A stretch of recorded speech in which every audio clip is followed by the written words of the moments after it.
Dummies, everyone. We haven't been on for a while, but here we are. It's your host, Zenge, as usual. Nathan, due to various circumstances, once again can't be with us today, but he's definitely hyped up for this one because it's a very interesting topic and a very, very interesting guest.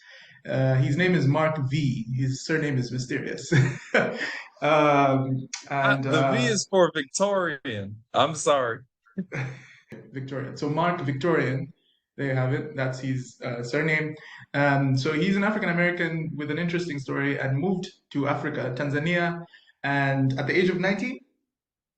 Yes, yes. Yeah, age of 19. So just imagine packing up and just moving to a whole different continent.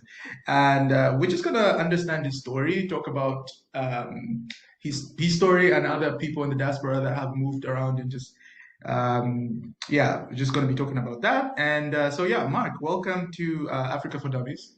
Well, thank you for having me. Can you hear me really well? Yeah, Yeah, I don't know. yeah, I told the story enough times, but I think, you yeah. know, So just for our audience, for our listeners, what's your story? Why did you? Yeah, just tell us your general story. What do you do? And I guess most people want to ask, why did you move from the US? And like, what was life like when you moved from the US? And what brought you to that decision? ooh, okay. Uh, if I'm being honest, I don't know fully. It was just a feeling. I think a lot of people have a similar story. They have a very strong feeling something's compelling them to pack up and go to Africa. And I was one of them. This was when I was 19. I'm 22 now, so it's been about 3 years. Um, but when I was 19, I was living my life in America, had a decent job. Life was pretty good. I lived alone for the most part, and I don't know. It's really hard to explain. It's just one day I went back to my house after work and after working, and I sat down on the bed and said, hmm. And something came to me and said, go to Africa. I said, huh, okay, maybe. And I knew I always wanted to travel, Mhm. but I didn't think it would be to Africa so Yeah, soon. I wanted to go to Africa, but I wanted to go to Africa later in life. yeah. So I was looking at other places. And so it told me go, and I went on YouTube and I looked up people moving to Africa, and Ghana came up because the 2019 year of return. At the Yeah, time when I yeah. was 19, it was a year after that. Now let's take a step back for a moment. What exactly is the Year of Return? The Year of Return was the year 2019. This marked 400 years since the first African slave arrived in a little town called Jamestown, in the state of Virginia in the United States. This Year of Return was launched in September 2018 by Ghanaian President Nana Akufo-Addo. It is an initiative by the government of Ghana and a US-based Adinkra group to attract not only African Americans but people of African heritage in the Caribbean, in South America, in Europe, and everywhere else to either invest, to visit, or to move for good. This included a new legal avenue in which Afro diaspora now have the right of abode, meaning anyone in the African diaspora can apply to be a Ghanaian citizen. Did it work? Several high-profile black celebrities have visited Ghana, including Idris Elba, T.I., Ludacris, Naomi Campbell, Stevie Wonder, Rick Ross, Akon, and several others. Ghana's tourism ministry also saw an increase in tourist revenues, and recently Idris Elba is planning on opening a music studio in Ghana. Let's get back to the conversation. So I looked at Ghana. I said, no, it's already been a year. That means there's a lot of people there. And I said, I Mhm. don't want to go there. And so I looked at the Gambia because that popped up. There was this one lady, her name was Art Kathy. She was so funny. And I watched her video. I said, oh, that looks like a fun place. And it was called the Smiling Coast. And I said, I'll probably fit in pretty nicely there. Yeah. And so I looked and I was about to get my ticket. And as I was getting the ticket This was a online, ticket to Gambia, to the Gambia. yeah, Uh-huh. because something was telling me don't go to Gambia. I wanted to go to Gambia, but something was telling me don't go to Gambia. And so as I'm booking my ticket, there's an ad thing that popped up because Yeah. Google Chrome can give you notifications. And the ad or the pop-up was that they had just closed their borders. So I said, whoa, I can't go there. So as I saved my money and I said, okay, I'm not going to the Gambia. Yeah. And so something said, look to the east. And I looked over, I saw Kenya. I decided Kenya was too westernized and I had never really heard of Tanzania. So I went here. Yeah, and that's actually interesting because I've been here ever since. yeah, that's interesting because the big destinations that people go to, especially African Americans, is Senegal, Ghana, the whole roots story, and looking at the famous sort of fortresses where slaves had left. And so why, so you explained that you just basically you felt the urge. I don't know what urge, or like you just felt some sort of type of calling. Did you ever think you're going to live in Africa, or did you think you're just going to visit? That's a really good question. Because if I had to look back on it, I don't think it's a yes and a no for me. Yeah. Because in my conscious mind, I didn't think I was going to live in Africa. I thought I was visiting, but in my subconscious, I said, I just sold all my stuff. So I said, okay, I'm probably going to end up living here. And 3 years went by and I'm still here. Yeah, that's a huge leap. Like, who does that, first of all? Like, that's in my mind. I'm just trying to figure out why would you just like leave everything and then just move to not even the biggest or the richest countries in Africa, not South Africa, not Kenya, you decide to go to Tanzania. And that's my curiosity.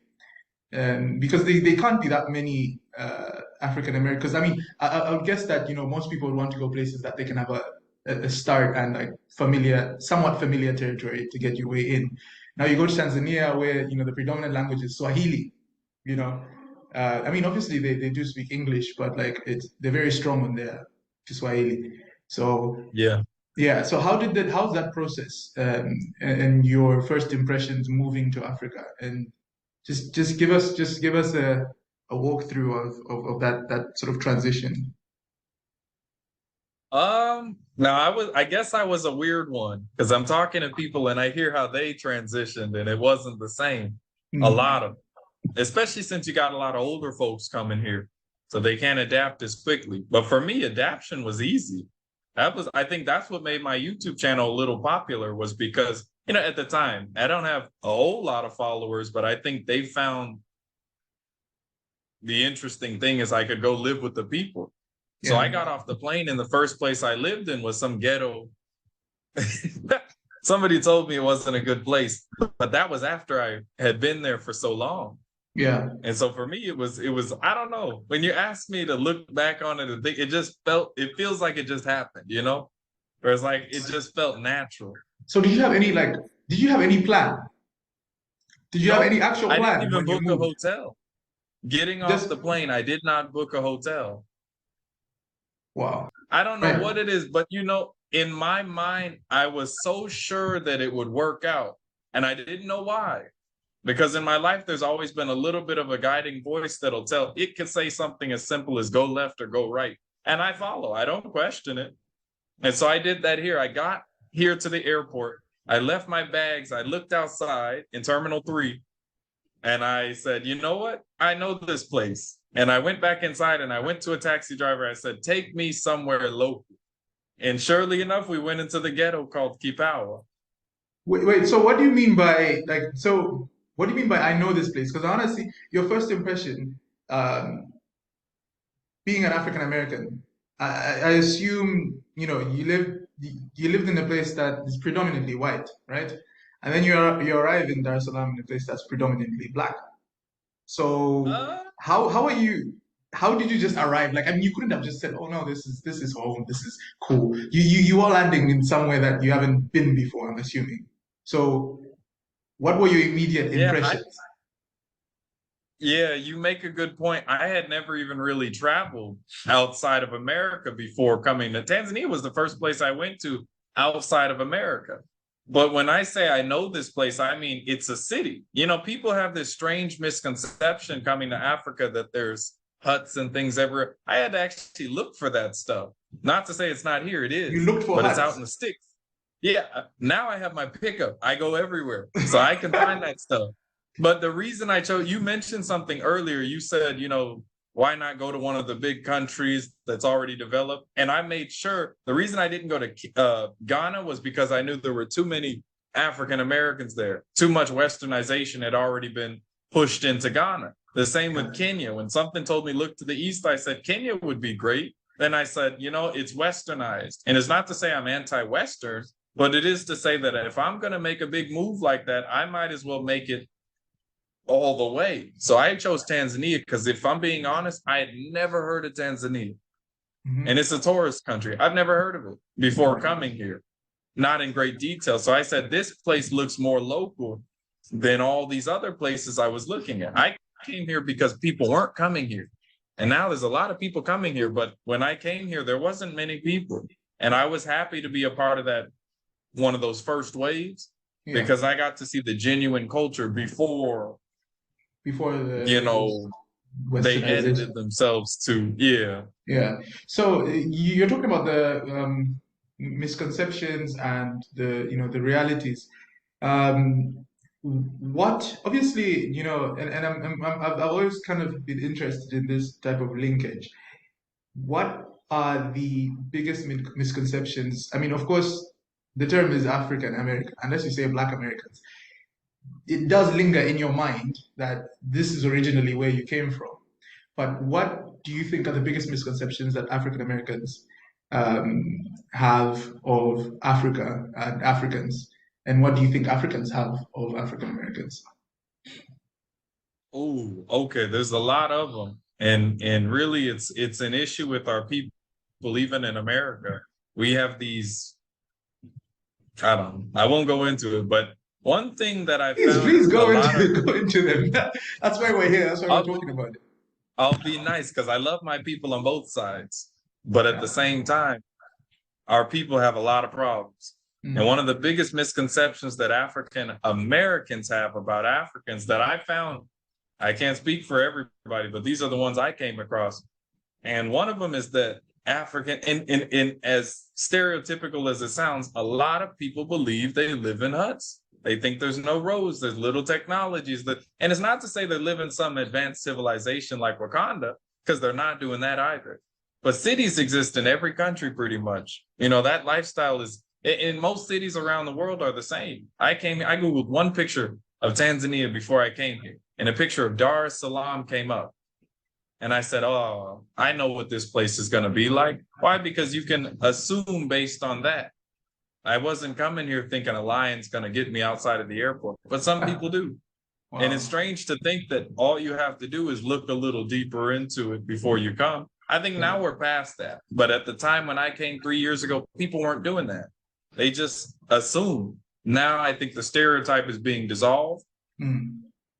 So, but yeah, that's interesting, because I feel like there's two very drastic, like, we had a previous episode on what is an African, and we also talked about the perceptions of Africa.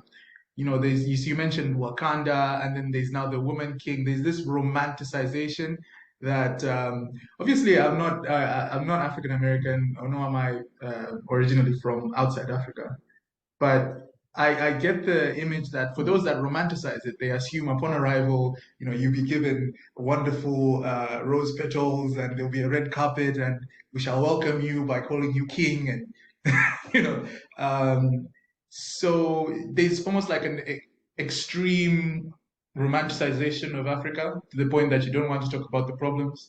And then there is the pessimistic one, that there is nothing but huts.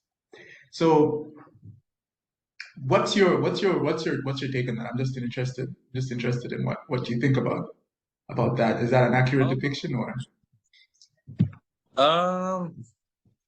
I think, who are you talking to? Nah. This boy is talking to the phone while playing it. Man, I don't know who you're talking to.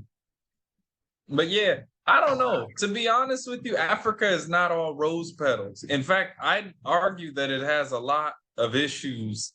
Okay, you say I come from a place that's predominantly white. You were almost right. I come from Vegas, so it's mostly Mexicans. Wow, okay. But basically people that aren't us. But I've also had a lot of exposure to a lot of people. Not to say I was thinking about Africa and hearing about Black lives. No, not that kind of exposure.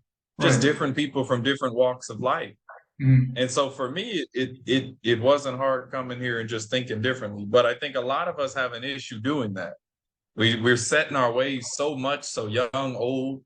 Yeah. But to answer the question, I think, I don't know, you got me there. Because it does, I don't know that issue. Okay. So where do you sit then in this between romanticizing Africa? Now that you've been here, you've been in Africa for a while. Between romanticizing Africa and sort of being pessimistic about Africa, do you think coming to Africa has made you more pessimistic? Oh, yeah, definitely. Okay. It's definitely, and it's not even so much pessimism. I just had a conversation with a man who came by today to the center.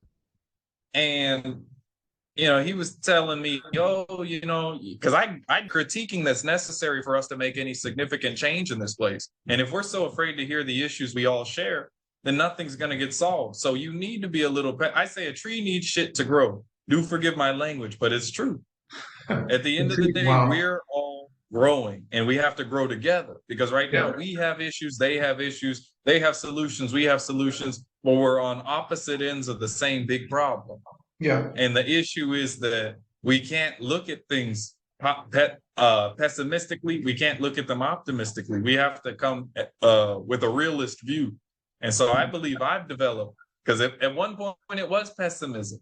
It was negative on top of negative because I saw how things were being done and I was hearing stories about what was happening to people that I would associate with, and old ladies getting robbed and people getting dragged on motorcycles, and it started messing up my perception of Africa. And I knew this stuff, and I'm going to specify it down to Tanzania because I can't speak for Africa. I haven't been everywhere, but I assume it's similar.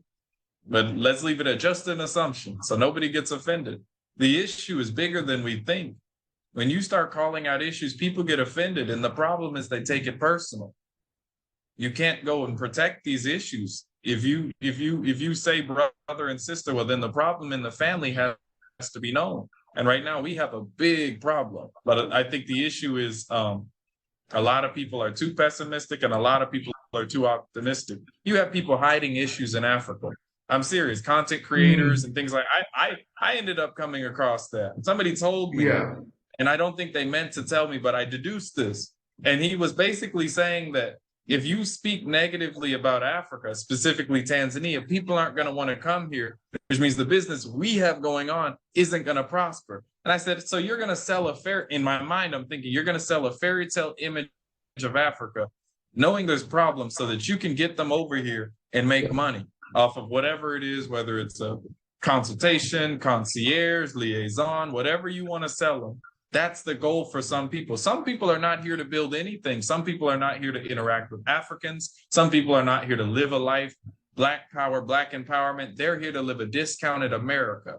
That's what some people are here to do. In fact, most people want to have a servant in a big house and pay $600-700 a month for a house that in the States would cost them $8,000 or $9,000 a month. Right. So they're here to live a discounted life because they couldn't make it in the States, some of them. And it's not everybody coming here to do that, but it's too many people that have this skewed version of what should be done here. Some of them have nothing to do with Africa. They don't want anything to do with Africa, and they have that right. Nobody's forcing you to build, but do not come here under the premise that you're going to build. And then some people come with a lot of issues. We had issues in the States, and I'm starting to see it now. After 3 years, I'm finally seeing it. These people are crazy. I love my brothers and sisters. So you're saying they're bringing the issues into Africa then? Yeah.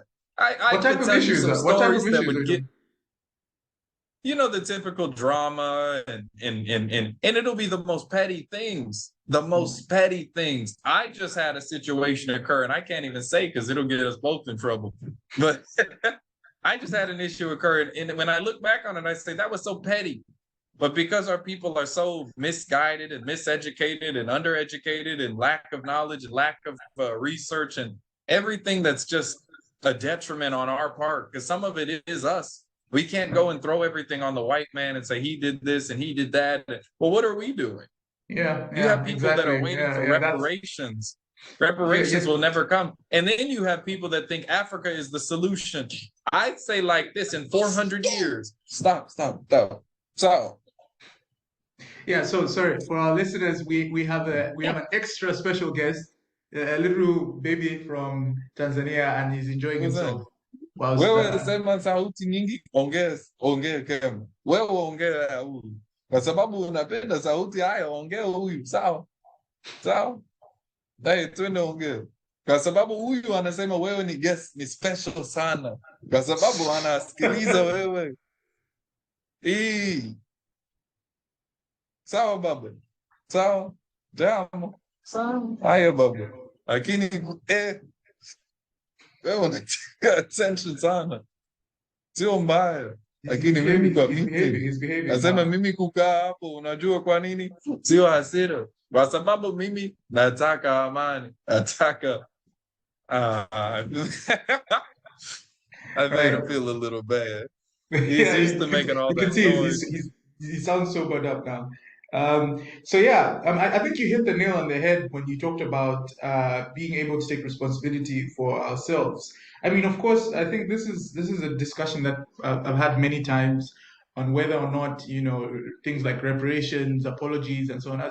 But at the end of the day, I think of, we can give you a whole we can give you several Bibles worth of African problems and how other people have screwed Africa over, and Africans in the diaspora. But at the end of the day, how sustainable is pity parties, basically? Because when we're talking about how everyone owes us for several things that they have done, in my mind, it just doesn't feel sustainable. I mean, okay, fine, I can entertain some of these things, but at the end of the day, if you are not developing no one is going to develop Africa or Africans themselves. Everything else is just unsustainable. And I think you also hit it on the head, or the nail on the head, when you talked about I think you talked about some type of mindset and how people are unable to acknowledge their own problems. Yeah, the mindset I'm speaking about, it's exactly that. We have this refusal to acknowledge anything wrong with us. We're the victim, and here's the problem. They have the issue in a lot of Africans is they wait. They want other people to do it for them. Well, we want people to feel bad because you said we can make a Bible or two about African problems, but we can make a few more as well about African American problems, Afro-British problems, Afro-Caribbean problems, Jamaican problems. All of us have problems. We carrying this skin color, we automatically come with problems because of how history has treated us. And it's not to denounce everything that's happened to us. I think when people hear that, they think, oh, you don't know our history. Oh, I know it. I know enough about it to say that we have to move beyond that. Why are we always trying to get the approval of another person? For us to be valid, we can just do on our own. We can move in silence, but we want to be seen sometimes. And sometimes we want people to do it for us. Yeah. Oh, well, if we only had this, and yes, there are forces keeping us down at times, but at the same time, we are a part of what's keeping us down. You can't just disregard the fact that a lot of us are a certain way. Lying, cheating, stealing, that stuff's not good. Black, white, green, blue, purple, or orange. You can't do that.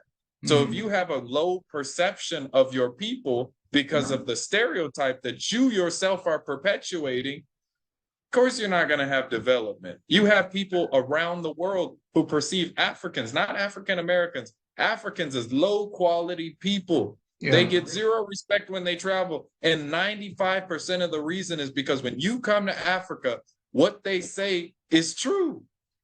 Not all Africans are dirty or poor, but a lot of them act a certain way that is not good in the minds of other people.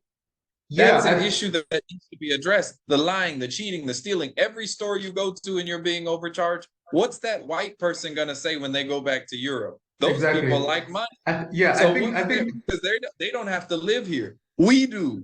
So we get the brunt of that. They have to treat us a certain way.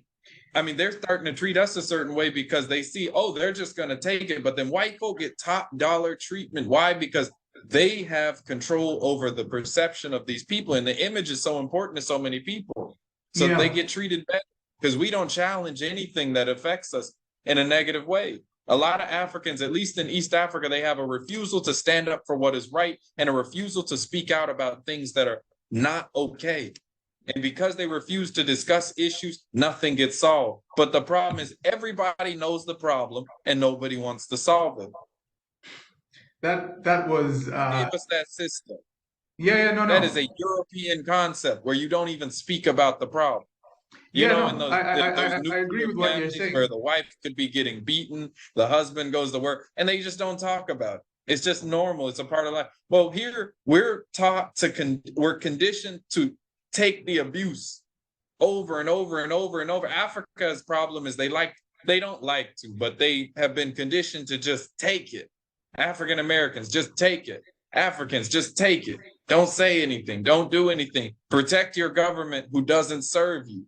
Protect the things that don't serve you. Hold on to a culture and a history that never served you. Hold on to the traditions and the foods that never served you. You have people telling me, do you eat ugali? I say, who brought corn to Africa? What's traditional about that? What came before this? Because my ancestors were taken before Tanzania existed. So I go beyond that. In my mind, it's insulting to hear somebody say, I'm proud to be a Tanzanian, because that means you have separated yourself from the other brothers and sisters on the continent. That's the game they played with us, is to separate and then separate and separate some more and then separate again. So we can't see each other as one. I don't know. No. I don't even remember the question. That's extremely profound, because you've basically given us a glimpse shot of the entire history of Africans and Africans across the world, and how basically, we had a previous episode where we were talking about I never knew I was black, right? And we were talking about how the experience of an African who perhaps has lived in Africa, and this has been written by people like Leopold Senghor, who is a famous Pan-Africanist, former president of Senegal, and even Chimamanda Ngozi Adichie, who's a renowned novelist from Nigeria, who wrote about the experience of going out of Africa into predominantly white countries, and then realizing that she's black because people start seeing the skin color. And then in Africa, it's not the skin color, it's more the ethnicity. It's other types of prejudice and judgment. I think you also mentioned, so we've discussed this issue several times, and I came to the conclusion that it's some kind of civilizational disruption rather than simple oppression or putting a flag on someone's land, because it's almost a redesigning of who you are, and it lasts way longer than just simply declaring independence, way longer than just simply having a black president. I've always had this battle, when people are like, oh, Black Lives Matter, it's like, this is an American thing. Why should I be concerned about this? In Lusaka in Zambia, there were about 6 people that went to the American embassy and said, oh, Black Lives Matter, a bad thing, and so on. And then I said, there's police brutality in Zambia, and it's a black policeman. In Tanzania. Your government is black. Your police inspector general is black. There's crime in these countries. There's people that turn a blind eye to certain cases of abuse, of rape. It's almost normalized in some cases, in some of these places. But people don't want to talk about that because these are upsetting issues that, for Africans, and as an African myself, it does feel like you're almost perpetuating the stereotype by acknowledging that these problems are there. And that's why, this podcast, we're not trying to romanticize Africa. We're trying to give you the real picture, on the plate, and make you understand these problems in the most accessible way. Because if you don't know them, you're going to sort of be putting a lid on a boiling pot, and you won't be seeing what's happening, but there'll be serious problems that will just be fermenting, and eventually they'll explode, and you'll be like, oh, where did this come from? So I think what you said is very important because there is problems even among Black people in Africa, Black people in African America, in America, the Caribbean, and Black British. And I think what you said about the divide and rule sort of thing is also quite interesting. When it comes to the surnames, you have Malcolm X even changing the surnames. I mean, people will go to various extremes to explain this sort of divide and rule. Yeah, but that's a very, very interesting topic because um, I think it's not a comfortable topic, but I think it has to be had. Um, and so, what would you say then now when it comes to African Americans' view on Africans themselves? Because there's this sort of rivalry. I've read a few things about this sort of rivalry, and I think even comedians. There was a comedian, I forgot his name, but he was like, what did he say? I think he said, "Oh no," he's an African American comedian. He said, "Oh no, I went to Africa once, and they looked down on me because they're like, oh, your ancestors were the slaves." And the funny thing is Africans, I'm just coming up with stuff right now. The Woman King, right? There was backlash over that because they said no, also African um, nation states and kingdoms and chiefdoms that actually traded in slaves. They were part and parcel of this. It was a transaction, right? And then at the same time, today you have African Americans that now, when an African first generation migrant comes, African Americans would consider themselves to be better. And you have the case of Liberia. Liberia is a country in which African Americans went and believed that because they have white knowledge, now they're going to redevelop. And that ended up in a civil war. Of course, now Liberia is much more peaceful now, and they're much more stable. But I think that's a very deep issue to be had, and it's really not discussed. So yeah, I was just wondering what do you think about that? Ooh, there's a lot to think. I think I'll start with the key word you used, which was a rivalry. And I do think I never thought about it as that until you just said it. Because I would think about it as there's an envy. And the envy goes both ways. But on the surface level, a lot, and this is what I've heard from Tanzanians too. There's these people that will say Africans don't want you here. And you know what? Well, That's a harsh argument, but let's really listen to what they're saying. I said it earlier, and I'm going to say it again. In 400 years, which African leaders said, bring those people back? And don't say Liberia, don't say Ghana. well, Liberia wasn't even an African leader. It was white people that didn't want Black people. It was James Monroe. But you know what I'm saying? Yeah. I asked that question to some diaspora. They said Ghana. I said, guess what? Ghana was right at 400 years. It was right on that mark. But I mean, nobody asked for us to come back. You even have people that will say, I've heard some nasty things from people here, Africans. And I know why they're saying it, because people, diaspora, get in these taxis when they first land here. And for the 30 minutes they're in that taxi, they are bad mouthing the country they come from, which is a mistake. Because number one, you will not convince that person not to like that place. They're indoctrinated to love that place. So when you start saying crazy things about it, they look at you crazy. They think you're crazy. They think you're insane. They think you must have an issue in that country. Yeah. You must have done something wrong. This is how they're conditioned to think. As crazy as that sounds.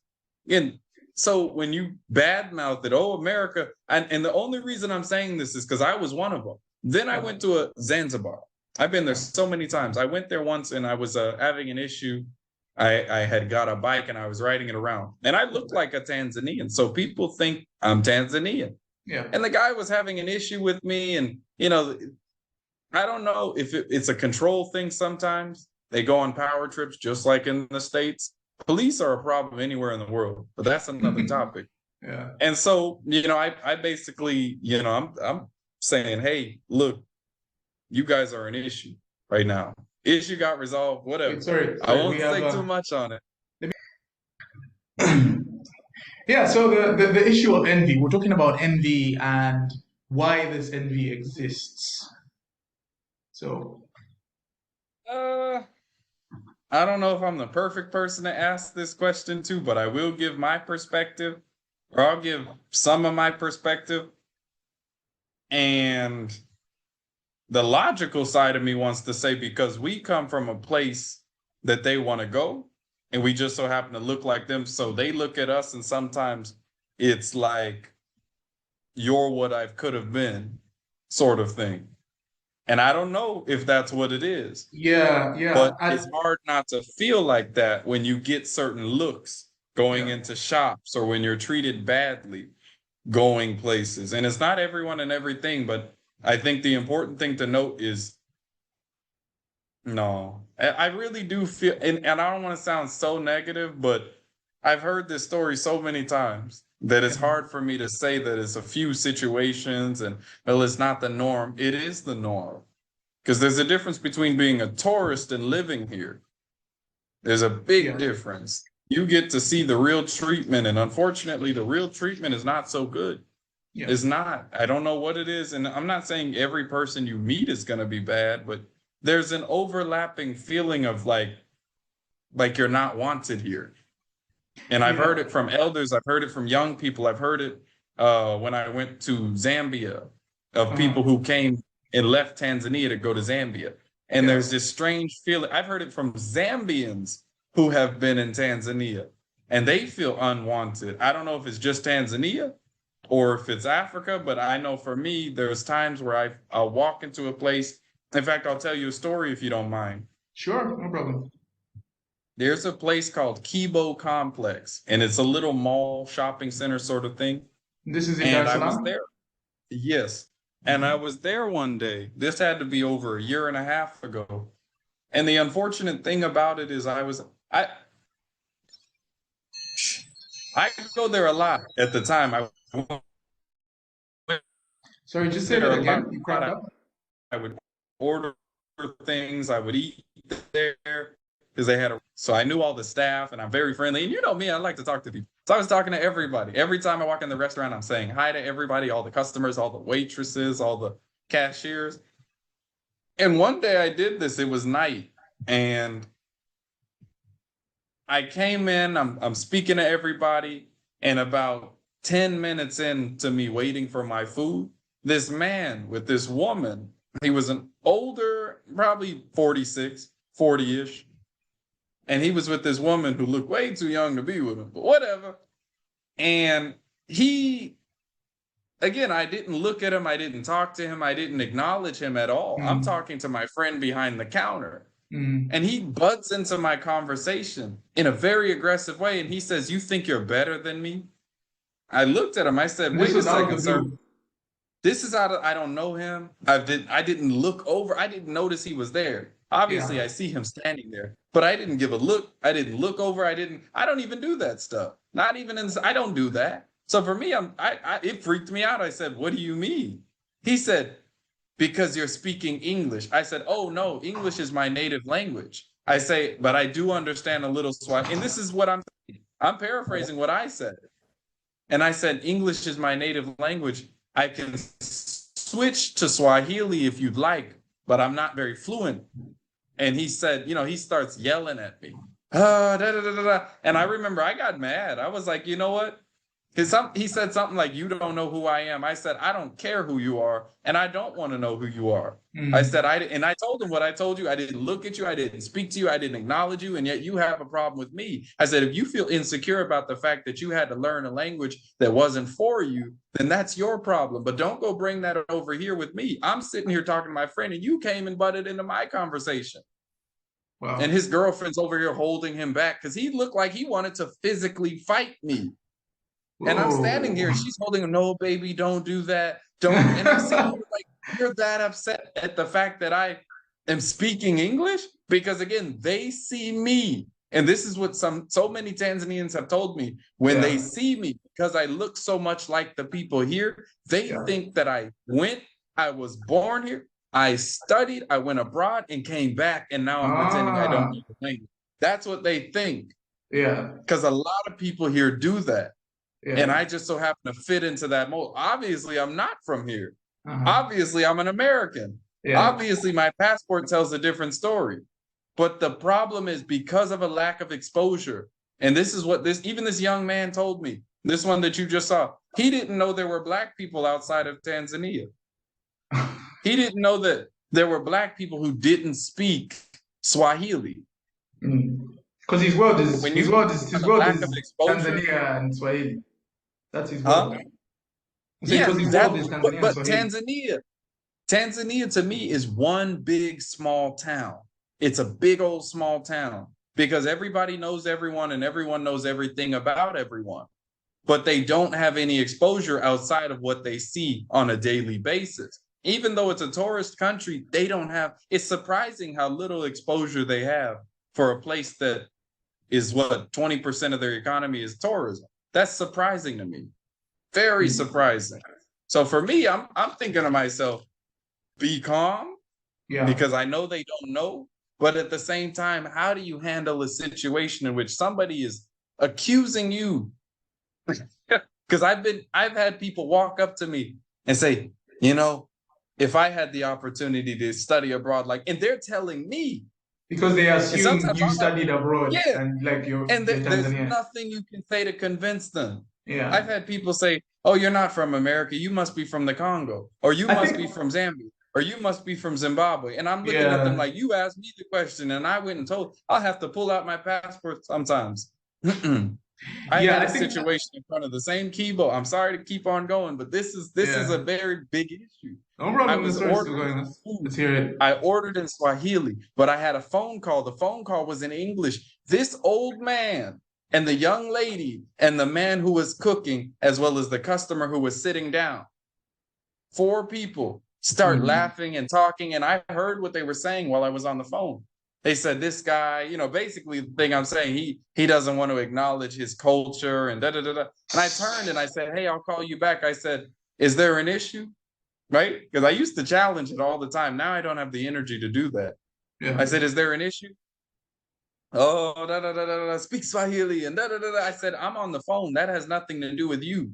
The fact that you feel entitled to butt into my conversation that had nothing to do with you, that I stepped outside to have, it says something about you. But all of them were like that. So I'm sitting here arguing with 4 people that aren't going to understand what I'm saying. And somebody from across the street recognized me from YouTube, a Tanzanian, and he walked. I think this was divinely sent, because it was, I tell you, at the time it was happening so much to so many people, including myself, that I started wondering what the heck is going on. This man who recognized me came up. He said, Mark, I'm your subscriber. And he saw we were arguing. He said, what's the problem? They told him in Swahili the issue. He said, no, he's actually an American. And they were like, so it's about ignorance.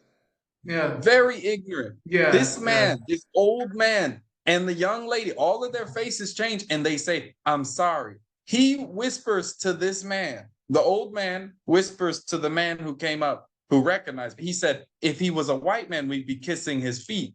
And he meant it. He wasn't joking. He said that seriously. He said, I think, because we did not know, because you look like us. And he didn't apologize because of his ignorance. He apologized because he didn't know that I came from the same place as a white man. So he should have given me that respect, because they respect the place. That's why he apologized. I think you mentioned, I think you've given, you've highlighted something that's also true, is this inferiority complex, right? So you'd meet people that if you insist on speaking English, or if you don't know any African languages, or if you don't know their language, all right, because the assumption is that the default race in this country is Black, and if you are Black, you're most likely from this country. So if you go to any other African country, they'll assume as a Black person, they'll expect that you should speak their language. And then when you come and start speaking English, it's almost like you are trying to position yourself. Show off. Position yourself in a higher way, especially in Anglophone, and I don't know if that's the case in Francophone countries, but in Anglophone countries, if you speak English, particularly with an accent, it would signify that you have had some kind of education, which is probably more superior or better, in inverted commas. So yeah, Envy. there's definitely going to be that inferiority complex, and then also at the same time, it's a romanticization, as you said before. They're coming from a place that they also want to go to, and think that in another life I could have been like this. And why would he come to Africa if he was from that nice country?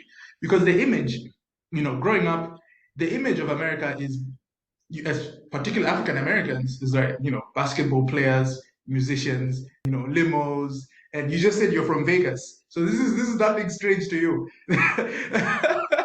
So yeah, I think there's that's there, and then even I'm sure now, like I've heard some people coming and saying, oh yeah, the UK must be really cool, Stormzy and all that stuff, and I'm like, no.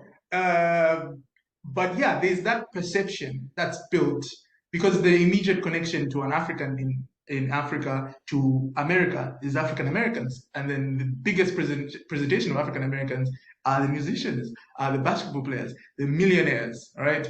And so I think that's something that you have mentioned. But just to wind down because of time, I know we could go on for ages, but we are very limited on time now. For those people that are thinking of going to Africa, be it Africans in the diaspora or African Americans who have never been, what are the quick tips with regards to moving, not just visiting, but moving? So, what things do you think they should know, like the biggest things? This is gonna sound a little controversial. It's gonna sound standoffish. I feel like we have to give these cautions every time we speak. Everything has to be. Yeah, because okay. We're dealing with a sensitive mind. Yeah. Africans and African Americans. I can't speak for other diaspora, but I know African Americans can be very sensitive to certain issues, as well as Africans, Tanzanians specifically, because I have experience with them. And you could be speaking in general, but they take it personal. Yeah. And we have that same problem. And this is why I'm saying if everybody could understand we're all facing the same issue, we'd get along. But we don't, not yet. But to answer, and if you don't mind me looping it back around, we just described the stereotype because we gave the stereotype that African Americans have coming to Africa, the misconception. And the misconception a lot of Africans have for African Americans is that they live a lifestyle that they don't. And it's insulting to African Americans because it's thrown in their face in America too.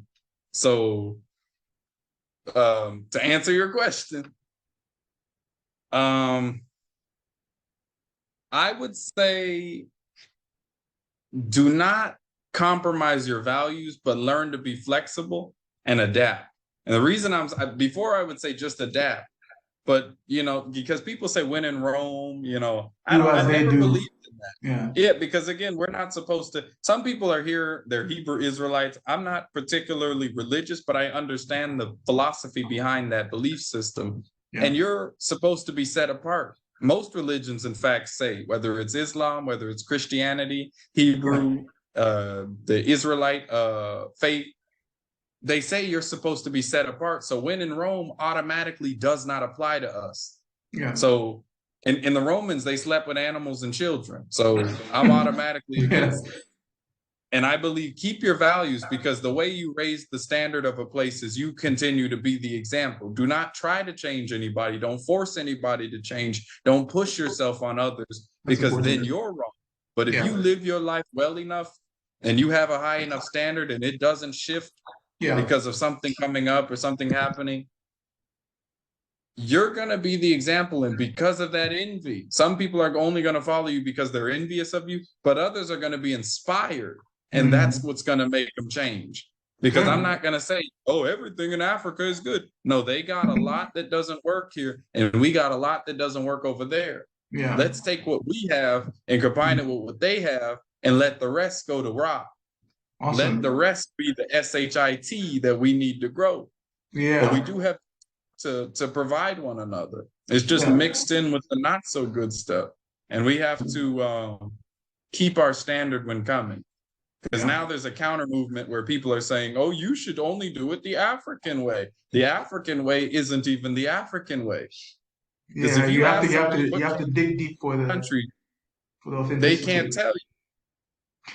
don't know the history, don't know any of that. So I would say, I'm going to keep it short. I'd say my biggest thing is, stay true to who you are. Don't change, but don't be a brick wall either. If you don't bend, you will break. But if you bend too much, you're a noodle. You're basically a snake. And a lot of people are coming over here as snakes. Yeah, that's a very good. Take advantage of the people, and a lot of people are here to take, or that are here are taking advantage of our people. So it's like one big, everybody's trying to get everybody, and it's sad because we're supposed to be brothers and sisters reuniting, not fighting. Absolutely, I couldn't agree more, to be honest.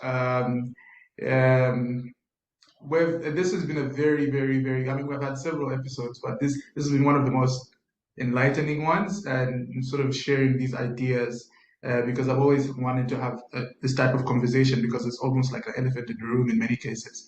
Why African Americans suffering? Why Africans suffering? Why Black British suffering? Black Europeans, Caribbeans, and so on. And I think that's an amazing way to sort of end it and round it up, because at the end of the day, we don't want to romanticize, nor do we want to be pessimistic. We just want to give people as it is in the most simplest way possible, and yet empower them. So on that note, we want to close it up and just say a big thank you, talking to us here on Africa for Dummies. For those that are interested in Mark Meets Africa, he's got a YouTube channel, and he definitely speaks his mind, no doubt. And please follow him, check him out. And if you are in Dar es Salaam, he's building a interesting center. You can check his channel. He'll tell you all about it.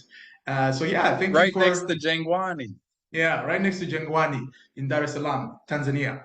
So thank you for joining us. And we hope to possibly see you again. We don't know, maybe, but we had an amazing time. And thank you for listening to Africa for Dummies episode here with Mark V from Mark Meets Africa. Thank you for having me. Awesome. And I'd love to be back on. I know that none dare challenge me when I say I am an African.